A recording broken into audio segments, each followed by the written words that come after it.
சிவன் கோவில்களில் உள்ள சண்டிகேஸ்வரர் யார் என்று உங்களுக்கு தெரியுமா? சேஞ்சலூர் என்ற கிராமத்தில் எச்சதத்தன் பவித்திரை தம்பதிகளுக்கு விசார சருமன் ஒரு மகன் இருந்தான். பசுக்களை மேய்ப்பதே அவனுடைய வேலை.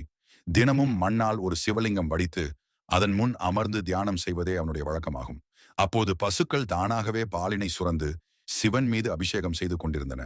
மேய்ச்சலுக்கு சென்று வந்த மாட்டினை மாலை நேரம் பால் கறக்கும் போது வழக்கத்தை விட தினம் தினம் பாலானது குறைந்து கொண்டே இருப்பதை உணர்ந்த எச்சதத்தன் மறுநாள் தன் மகனை மறைந்திருந்து கவனிக்கிறார். அப்பொழுது பசுக்கள் மணல் லிங்கத்தின் மீது பாலை தானாக கறந்ததை கண்டு கோபப்பட்டு சிவலிங்கத்தை காலால் எட்டி உதைத்தார். தியானத்தில் இருந்த விசார சருமன் கோபப்பட்டு தன் கையில் இருந்த குச்சியை தந்தையை நோக்கி எறிகிறான். அந்த குச்சியானது கோடாரியாக மாறி அவனுடைய தந்தையை காயப்படுத்தியது. இதை அறிந்த சிவன் பார்வதி விசார சருமனுடைய பக்தியை பாராட்டி சண்டிகேஸ்வரர் என்ற பெயரையும் சிவனின் சொத்துக்களை பாதுகாக்கும் உரிமையையும் வழங்கினார். அதனாலதான் நந்தீஸ்வரர் போன்று சண்டிகேஸ்வரரும் சிவன் சொத்துக்கு காவலாக இருக்கிறார்.